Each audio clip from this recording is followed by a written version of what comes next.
अस्सलामुअलैकुम नाज़रीन, कश्मीर कहानी की छठी किस्त में आपको खुशामदीद कहते हैं। पहले अक़सात में हमने आपके सामने बरे-सग़ीर की सियासी सूरत हाल पेश की कि किस तरह बड़ी रियासतों को पाकिस्तान या इंडिया के साथ मिलाने के लिए कोशिशें की जा रही थी और किस तरह कश्मीर के बुज़दिल राजा ने पाकिस्तान और इंडिया दोनों के साथ इल्हाक करने से मना कर दिया था। दोस्तों, काबिल गौर बात यह भी है कि कुछ लोग बरे-सग़ीर की तक़सीम के खिलाफ थे। पिछली किस्त में हमने आपको बताया था कि वायसराय हिंद ने मोहम्मद अली जिन्नाह और लियाकत अली खान को मुलाकात के लिए बुलाया और पंजाब की CID के ऑफिसर से उनकी मुलाकात कराई। आज की वीडियो के बाकायदा आगाज से पहले आपसे गुजारिश है कि अगर आपने अभी तक हमारे चैनल को सब्सक्राइब नहीं किया तो अभी सब्सक्रिप्शन का बटन दबाइए और हमारे चैनल को सब्सक्राइब कर लीजिए और साथ में बने घंटी के बटन को भी दबा दें ताकि हमारी तमाम वीडियोस आपको बाकायदगी से मिलती रहे। नाज़रीन, लाहौर CID से आए ऑफिसर ने वायसराय की स्टडी में मुकम्मल खामोशी में कायद-ए-आज़म मोहम्मद अली जिन्नाह, लियाकत अली खान और वायसराय को तफसील बताना शुरू की। CID ने लाहौर के पागल खाने के एक विंग में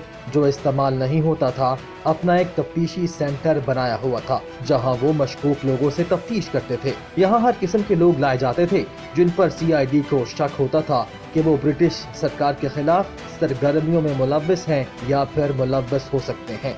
उन सब से सब कुछ उगलवाया जाता था। CID ने हर सियासी जमात और हर ग्रुप के अंदर अपने बंदे घुसाए हुए थे जो उन्हें हर पल की खबरें पहुंचाते रहते थे और यूं जिस पर ज्यादा शक होता था वो उसे उठाकर पागल खाने की इमारत में ले जाते और फिर उससे बातें उगलवाने का सिलसिला शुरू हो जाता। उनकी चीखों को कोई संजीदगी से नहीं लेता था क्योंकि सब यही समझते थे कि कोई पागल चीखें मार रहा होगा। जो खुफिया खबर CID का अफसर स्टडी में बैठा सबको बता रहा था वो भी ज़ेरे तफ्तीश मुल्जिमान से ही उगलवाई गई थी। ये खबर इतनी खुफिया और हसास थी कि CID के उस नौजवान अफसर को जब लाहौर से दिल्ली भेजा जा रहा था कि वो जाकर वायसराय को सब कुछ बताए तो उसे सब कुछ ज़बानी याद कराया गया था। किसी दस्तावेज पर लिख कर नहीं दिया गया ताकि रास्ते में किसी ट्रेन पर वो दस्तावेजात किसी और के हाथ न लग जाएं। नाज़रीन, असल कहानी कुछ यूँ खुल रही थी कि सिखों के एक तशद्दुद पसंद गिरोह के भारत के अंदर सबसे ज्यादा तशद्दुद पसंद ग्रुप RSS से ताल्लुकात और राब्तों का इंकशाफ हुआ था।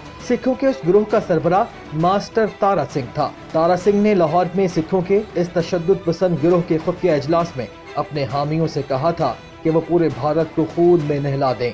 मास्टर तारा सिंह जो कि एक स्कूल उस्ताद था, ये प्लान बनाए बैठा था कि वो इस खित्ते में लहू की होली खेलेगा। सिखों के अहम लोग खून की इस होली के लिए रुपया, पैसा और दीगर वसाइल फराहम करने को तैयार थे ताकि हिंदुस्तान में दहशतगर्दाना कार्रवाइयाँ की जाए और तकसीम को रोका जा सके। दोस्तों, इस मंसूबे के पहले मरहले में सिखों को चंद जिम्मेदारियां सौंपी गई थी। इन सिखों का इंतखाब इसलिए किया गया था कि उनमें से अक्सर को बम बनाने और उन्हें इस्तेमाल करने का तरीका आता था। सिखों के उस गिरोह ने दिल्ली और कराची के दरमियान चलने वाली इन रेल गाड़ियों को तबाह करना था जिनमें नई रियासत यानी पाकिस्तान के लिए काम करने वाले अहम लोग और उनके साथ हिस्से में मिलने वाला सामान, रुपया, पैसा और दस्तावेजात शामिल थी। अपने प्लान पर अमल के लिए मास्टर तारा सिंह पहले ही एक इंतजाम कर चुका था। वो दिल्ली से कराची रवाना होने वाली ट्रेन पर वायरलेस सेट और एक ऑपरेटर लगा चुका था जिसने ट्रेन की रवानगी की इत्तला उन्हें फराहम करना थी और उसका रूट बताना था ताकि सिखों की मुसल्लह जत्थे को पता चल सके और सिख ट्रेन पर हमला कर सके। इस प्लान के दूसरे हिस्से में RSS तंजीम के हिंदू मेंबरान को ये जिम्मेदारी सौंपी गई थी कि वो खुद को मुसलमानों के रूप में ढालकर कराची पहुंचे और वहां 14 अगस्त का इंतजार करें। RSS के इस कातिल स्क्वाड को ब्रिटिश आर्मी मिल्स के हैंड ग्रेनेड दिए गए थे। इस ग्रुप में शामिल हिंदू शिद्दत पसंद एक दूसरे को नहीं जानते थे ताकि अगर कोई पकड़ा जाए तो भी पूरा प्लान कॉम्प्रोमाइज ना हो।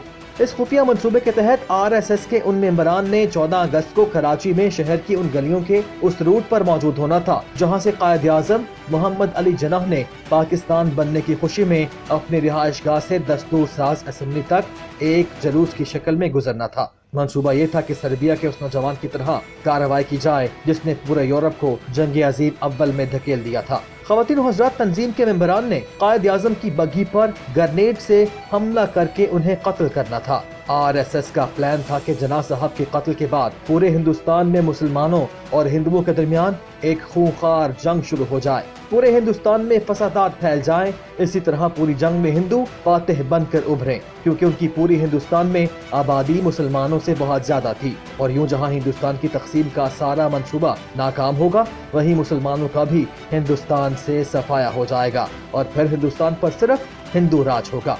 लेकिन उसके लिए जरूरी था कि 14 अगस्त को ही मोहम्मद अली जनाह को कत्ल किया जाए और उसके लिए आरएसएस अपने लोगों को ग्रेनेड देकर मुसलमानों के रूप में कराची भेजना शुरू भी कर चुकी थी। कई तो पहले ही पहुंच चुके थे।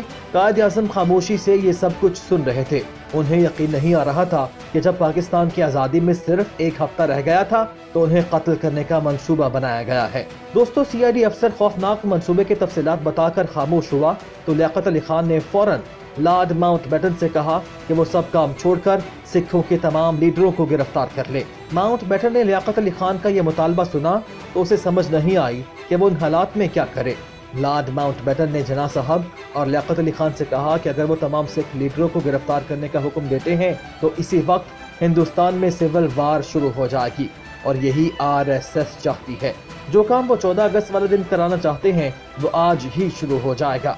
वायसराय ने सीआईडी के नौजवान अफसर की तरफ देखा और पूछा, जेंटलमैन, तुम बताओ, अगर मैं सिखों की क़यादत को गिरफ्तार कर लेता हूँ तो इसके क्या असरात होंगे? उस अफसर ने एक लम्हे के लिए सोचा और फिर बोला, अगर ये किया तो बड़ा नुकसान हो सकता है। सिख लीडरशिप इस वक्त अमृतसर के गोल्डन टेम्पल में मौजूद है। अगर उनकी गिरफ्तारी का हुक्म दिया गया तो कोई हिंदू और सिख सिपाही इन अहकामात पर अमल नहीं करेगा।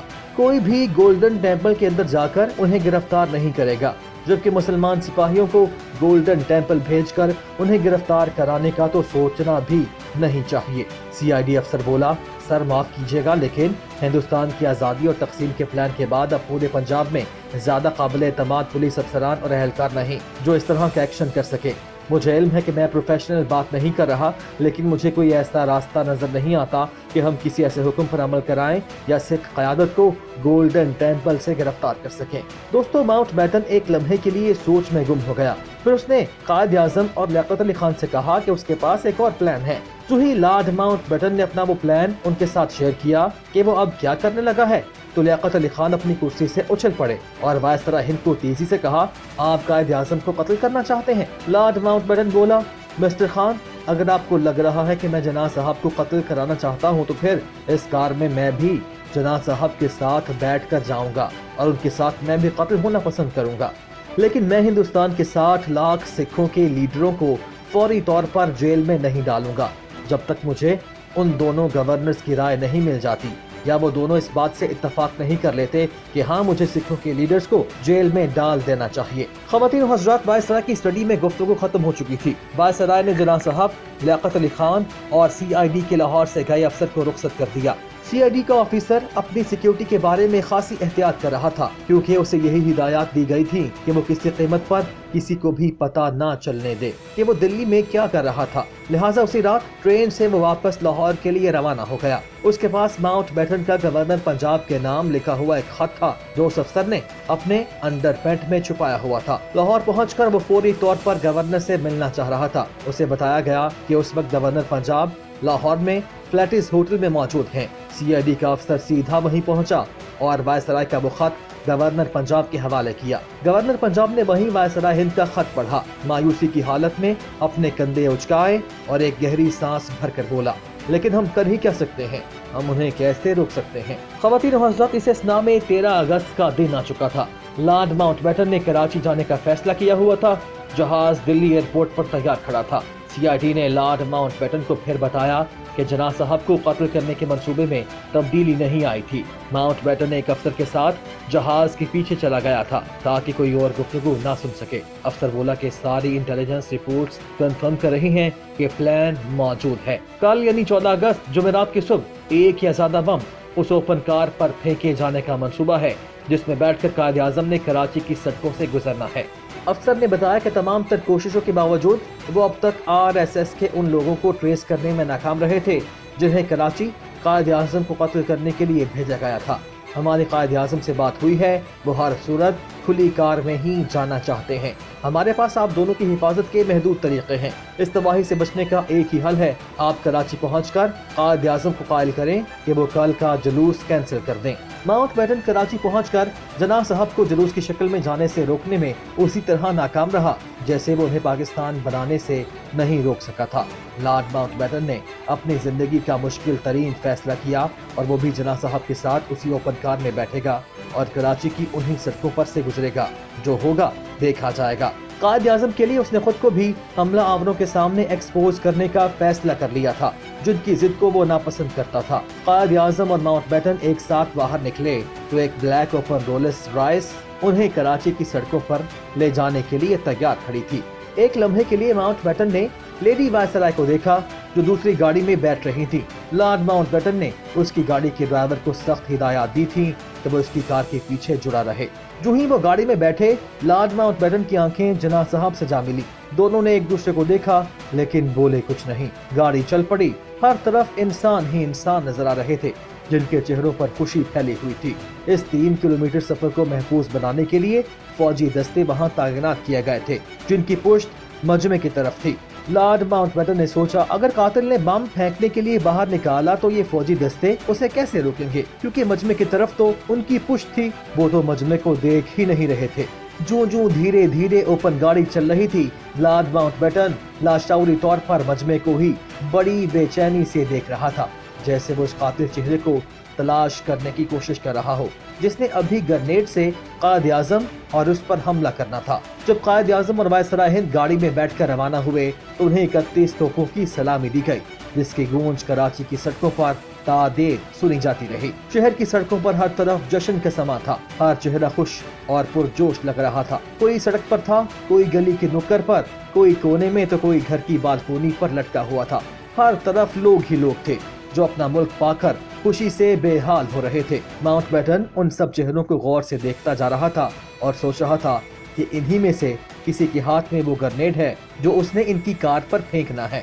ماؤنٹ بیٹن سوچ رہا تھا کہ اس خوش باش اور نعرے لگاتے ہوئے ہجوم کو کچھ علم نہیں ہے کہ جناح صاحب اور وہ کتنے بڑے خطرات مول لے کر اس وقت اس اوپن گاڑی میں سوار ہیں جو اس وقت جناح اور لارڈ ماؤنٹ بیٹن پر بیت رہی تھی۔ اس کا اندازہ ہجوم کبھی نہیں کر سکتا تھا۔ ماؤنٹ بیٹن اور قائد اعظم ابھی تک چپ چاپ بیٹھے تھے۔ دونوں کے درمیان ایک لفظ کا بھی تبادلہ نہیں ہوا۔ دونوں کی زندگیاں داؤ پر لگی ہوئی تھیں۔ ماؤنٹ بیٹن کو یوں لگ رہا تھا کہ 3 کلومیٹر کا سفر طے کرنے میں اسے جو 30 منٹ لگے تھے وہ دراصل 24 گھنٹوں پر محیط تھے۔ ان کی گاڑی کی رفتار بمشکل ہی اس بندے سے زیادہ ہوگی جو تیزی سے پیدل چلتا جا رہا ہو۔ اس روٹ کے ایک ایک انچ پر ہجوم کا قبضہ تھا۔ لوگ تو ٹیلی فون کے پولز، لیمپ پوسٹوں تک لٹکے ہوئے تھے، کئی تو کھڑکیوں سے چمٹے ہوئے تھے اور ایک بڑی تعداد گھروں کی چھت پر موجود تھی۔ وہ سارا ہجوم قائد اعظم اور ماؤنٹ بیٹن کو درپیش خطرات سے بے خبر نعرے لگانے میں مصروف تھا۔ پاکستان زندہ باد، قائد اعظم زندہ باد، ماؤنٹ بیٹن زندہ باد۔ دوستوں، کار میں سوار جناح اور لارڈ ماؤنٹ بیٹن کو یوں لگ رہا تھا کہ جیسے وہ کسی سرنگ میں سے گزر رہے ہوں جس کے چاروں طرف انسانوں کی دیواریں تھیں اور کسی وقت کوئی بھی بم ان کی کار پر اچھال دے گا۔ مجمع کو پرجوش اور نعرے لگاتے دیکھ کر جناح اور ماؤنٹ بیٹن کے پاس اس کے علاوہ کوئی چارہ نہ تھا کہ وہ اپنے چہروں کو خوشگوار رکھنے کی کوشش کریں۔ جب یہ قافلہ وکٹوریہ روڈ پر واقع ہوٹل کے قریب پہنچا تو ایک عمارت کی بالکونی میں کھڑے ایک نوجوان نے اپنے کوٹ کی جیب میں موجود اپنے آہنی ہتھیار پر انگلیاں سخت کر دیں اور وہ اس ہجوم کو دیکھنے لگا جو زور و شور سے نعرے لگا رہا تھا۔ اس نے اپنے پستول کی سیفٹی کو ہٹایا۔ یہ وہی افسر مسٹر سیوج تھا جس نے لاہور سے دلی جا کر ماؤنٹ بیٹن کو اس سازش کی اطلاع دی تھی۔ قانوناً اس کے پاس یہ ہتھیار نہیں ہونا چاہیے تھا کیونکہ کچھ دنوں کے بعد وہ واپس برطانیہ جا رہا تھا۔ اس کی پنجاب پولیس کے ساتھ سروس 24 گھنٹے پہلے ختم ہو چکی تھی۔ انگریز افسر کی بالکونی کے نیچے سے جب جناح اور ماؤنٹ بیٹن کی گاڑی گزرنے لگی تو اس نے اپنے پستول پر گرفت مضبوط کر لی۔ جب تک گاڑی وہاں سے گزر نہیں گئی وہ وہاں موجود رہا اور پھر وہ اپنے کمرے میں لوٹ گیا اور اس نے ایک گلاس میں اسکاچ انڈیل لی۔ خواتین و حضرات، آگے علاقہ تھا ہندوؤں کا۔ لارڈ ماؤنٹ بیٹن نے سوچا یقیناً اگر گاڑی پر بم سے حملہ ہوا تو یہیں سے ہوگا۔ اس علاقے کی تمام دکانیں ہندوؤں کی ملکیت تھیں اور وہ سب مسلمانوں کو نعرے لگاتے دیکھ کر سہمے ہوئے بھی تھے۔ لیکن دوستوں، کچھ بھی نہ ہوا۔ اچانک ماؤنٹ بیٹن نے اپنے سامنے گورنر ہاؤس کا بڑا گیٹ دیکھا۔ اسے یوں لگا جیسے کسی بحری جہاز کے کپتان کو بڑے طوفان کے بعد ساحل سمندر کی روشنیاں نظر آ گئی ہوں۔ ماؤنٹ بیٹن کی زندگی کا سب سے خوفناک اور اعصاب شکن سفر اختتام پذیر ہو گیا تھا۔ جب گاڑی رکی تو قائد اعظم نے گہری سانس لی جیسے وہ بھی ریلیکس کر رہے ہوں۔ ان کے چہرے پر چھائی ہوئی سنجیدگی اور فکر کی جگہ مسکراہٹ نے لے لی۔ قائد اعظم نے اپنا کمزور ہاتھ وائسرائے کے گھٹنے پر رکھ کر کہا، खुदा का शुक्र है मैं आपको जिंदा सलामत ले आया हूँ। लॉर्ड माउंटबेटन मुस्कुराया और बोला, क्या कहा आपने जना साहब, आप मुझे जिंदा सलामत ले आए हैं या मैं आपको जिंदा सलामत गवर्नर हाउस ले आया हूँ? अब कायद आज़म और माउंटबेटन के जहन में ये सवाल उभरा कि CID के पास इतनी पक्की खबर थी, फिर उन पर हमला क्यों नहीं किया गया? आखिरी लम्हे पर ऐसा क्या हो गया कि उनकी गाड़ी पर बम नहीं उछाला गया था, जिसके सवाल कायद आज़म और माउंटबेटन तलाश कर रहे थे। उसका जवाब सिर्फ और सिर्फ जलंधर में साइकिलों की मरम्मत करने वाले सिख मिस्त्री प्रीतम सिंह के पास था कि जना साहब और लॉर्ड माउंटबेटन पर आखिरी लम्हे में हमला क्यों नहीं किया गया। और इसके जवाब में सिख मिस्त्री प्रीतम सिंह ने क्या कहा, यह हम आपको अगली वीडियो में बताएंगे।